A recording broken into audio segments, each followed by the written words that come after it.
इसमें मेरी कोई खता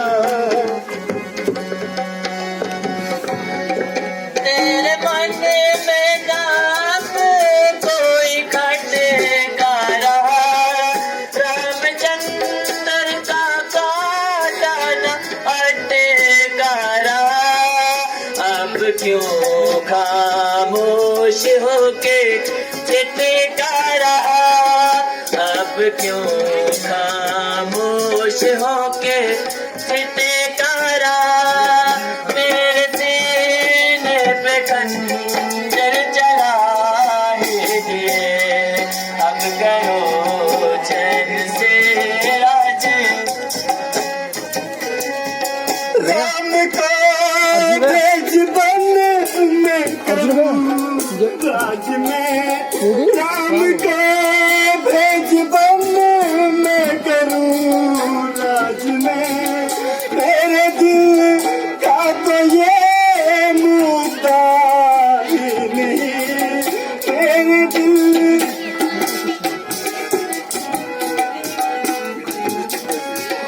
बता कैसे दिलाऊं मैं तुमको यकीन, माता कैसे दिलाऊं मैं तुमको यकीन। बिना ईश्वर के कोई गवाही नहीं।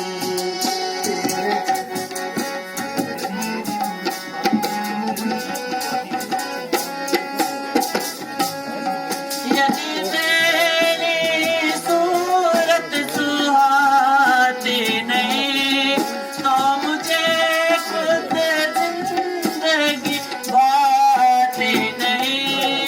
क्या करूं मौत भी मेरी आती नहीं, क्या करूं मौत भी मेरी आती नहीं। मैंने अपने जतन सब निभाए लिए, अब करो चैन से राज। यूं न घायल करो बोलिया मार कर, यूं न घायल करो बोलिया मार कर। काट दो सिर मुझे कुछ गिला ही नहीं, काट दो सिर मुझे कुछ गिला ही नहीं। माता से है मेरा और खंजर तेरा, माता से है मेरा और खंजर तेरा। लेने इसमें किसी की सलाह ही नहीं। रामचंद्र ने वापस अब आना नहीं, और लक्ष्मण नहीं साबटाना नहीं। एक मैं हूँ सो मेरा ठिकाना नहीं, एक मैं हूँ सो मेरा ठिकाना नहीं। मौत दे आके डेरे लगा ही लिए, अब करो चैन से राज। राम मौजूद होते अगर इस जगह, मैं समझता पिताजी मरे ही नहीं। राम मौजूद होते अगर इस जगह, मैं समझता पिताजी मरे ही नहीं। एक तेरा सहारा था बाकी मुझे, एक तेरा सहारा था बाकी मुझे। हाय तुझको दिया दया ही नहीं।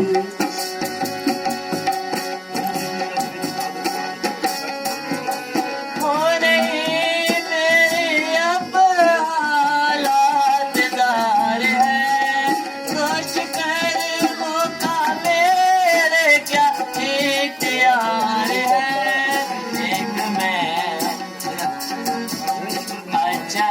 ईश्वर हमारा मददगार है, अच्छा ईश्वर हमारा मददगार है।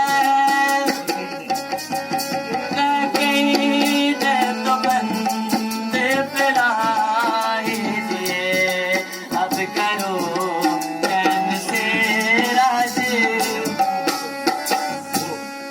तेरे चरणों की सौगंध माता मुझे, तेरे चरणों की सौगंध माता मुझे, इस शरारत का बिल्कुल पता नहीं।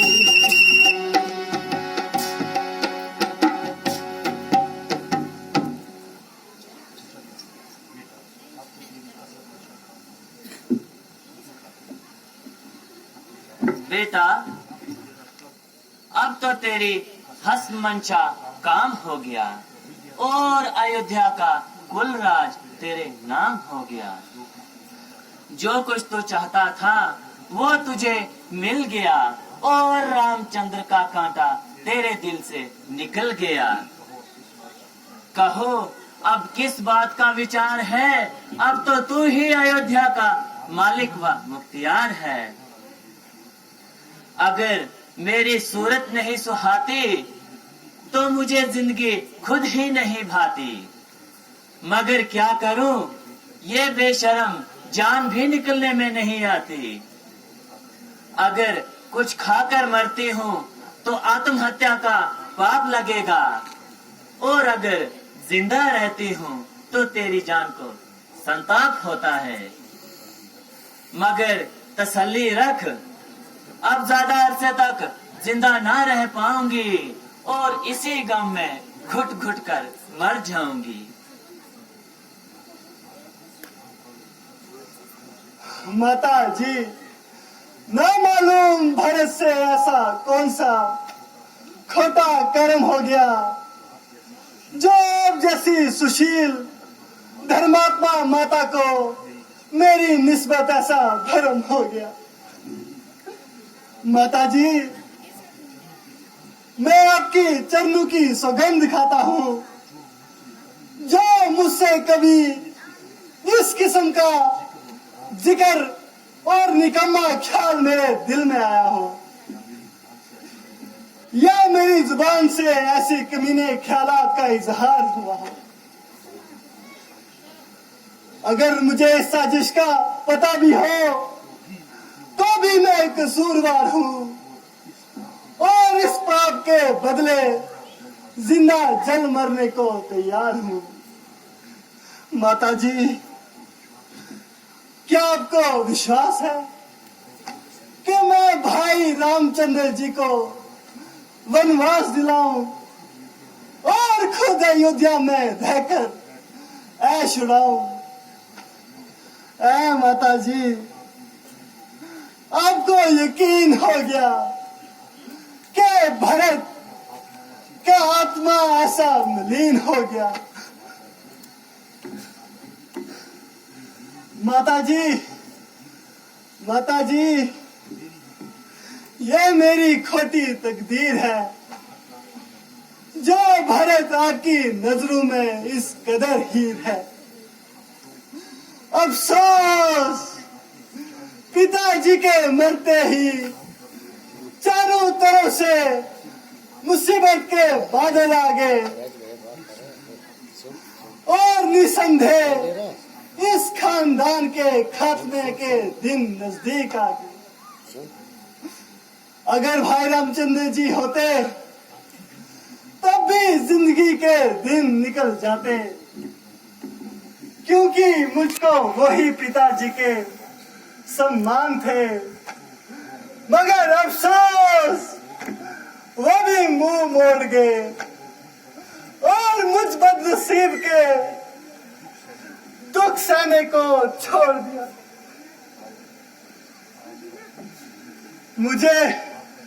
मुझे आप पर पूरी उम्मीद थी कि इस मुसीबत के वक्त आप मेरी धीर बंधाएंगी और अपनी दया का हाथ मेरे सर से ना हटाएंगी, मगर मगर आप तो पहले ही करेले तोड़ रही है और इस सारी शरारत का भांडा मेरे ही सर पर फोड़ रही है।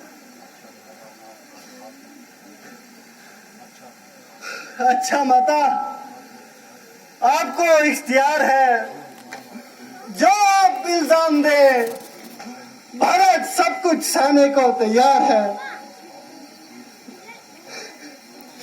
ना उस पापन के पेट से पैदा होता, ना मेरी निस्बत आपका ख्याल ऐसा होता,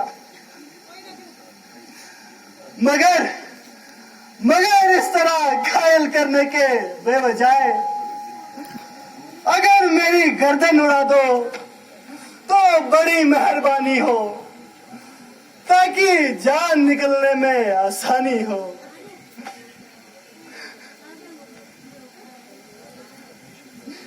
माता जी, परमेश्वर के वास्ते इस तरह बेरहमी से मेरी जान न लो और इस तरह गहरे जख्म कलेजे पर मत डालो। हाय हाय, मेरी मौत भी आज मुझसे दूर हो गई है और इसको यहाँ आते भी मौत पड़ रही है। ऐ परमेश्वर, मुझे मौत की खैरात दो और तो सब दुश्मन हो गए, मगर आप तो मेरा साथ दो। हाय पिताजी, जरा अपने भरत को तो याद कर।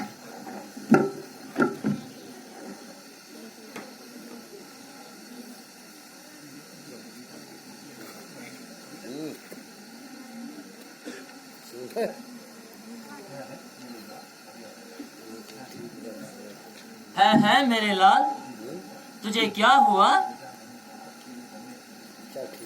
बेटा, मैंने नाहक तेरे नन्हे से दिल को दुखाया है और अपनी बेवकूफी से तुम्हारी जान को सदमा पहुंचाया है। वाकई मैंने सख्त पाप किया जो तुझ जैसे बेगुनाह को इस कदर संताप दिया, मगर मेरे कहने का कुछ ख्याल ना कर और खामोखा अपनी तबीयत पर इस कदर मलाल ना कर, क्योंकि इस वक्त मैं अपने होश हवास बिल्कुल खो बैठी हूँ और अपनी तमाम उम्मीदों से हाथ धो बैठी हूँ।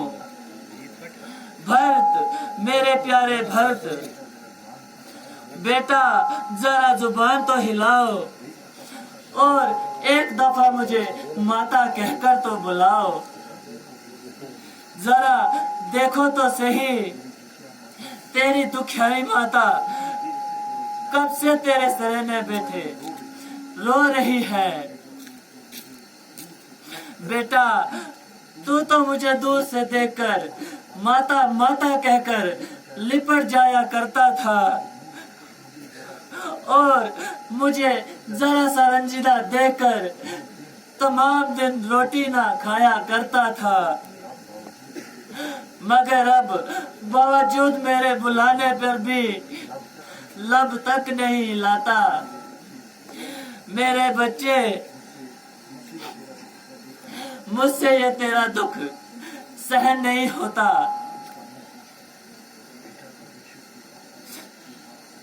बेटा, परमेश्वर के वास्ते मेरा कसूर माफ करो और उठकर हाथ मुंह साफ करो। भरत, भरत, उठो बेटा, अब तो बहुत हो चुकी। सुमित्रा, किसी को भेजो, जल्दी से वैद्य जी को बुला लाए।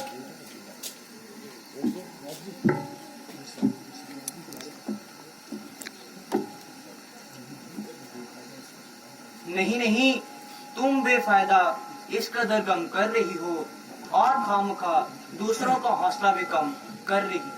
परमेश्वर की दया से भरत बिल्कुल तंदुरुस्त है, सिर्फ बेहोशी की वजह से नफ्स की हरकत जरा सुस्त है। बेटा भरत उठो, क्षत्रिय होकर ऐसी बुजली।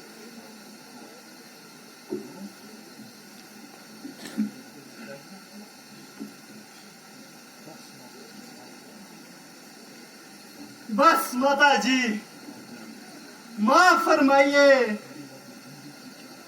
मुझे ना जिंदगी की चाह है और ना मौत की परवाह है, जबकि मेरी माता को मेरा जीवन ना काबिले इख्तियार है। ऐसी बेशर्मी की जिंदगी से अच्छी तो मौत ही धक्कार है।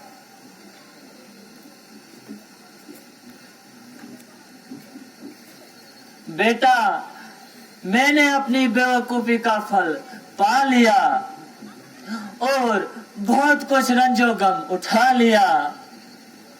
परमेश्वर के वास्ते अब अपनी तबीयत को संभालो और इन वाहियात ख्यालात को अपने दिल से निकालो।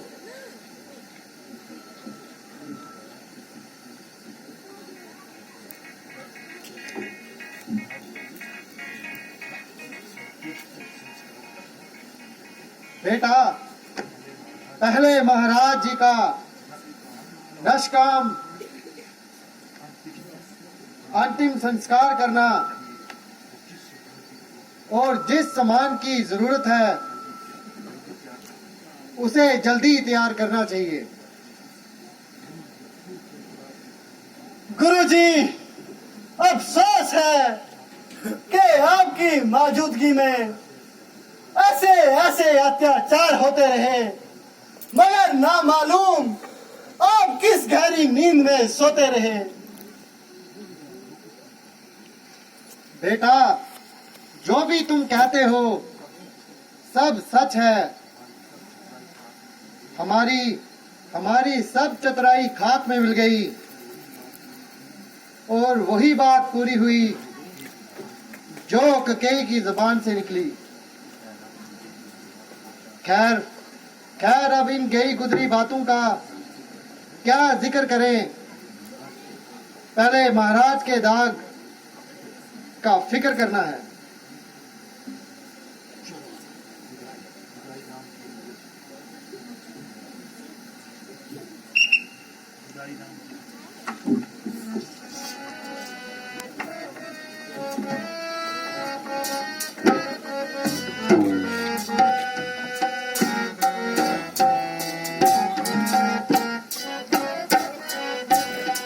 जुदाई राम की हरगिज गवारा कर नहीं सकता।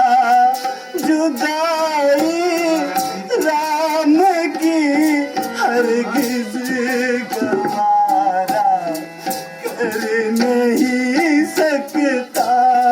बिना रघुबीर के परवर, बिना रघुबीर के परवर किनारा कर नहीं सकता।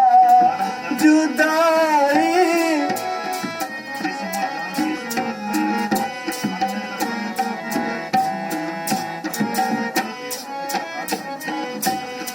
जिसम और जान का संबंध है रघुबीर से मेरा। जिसम और जान का संबंध है रघुबीर से मेरा।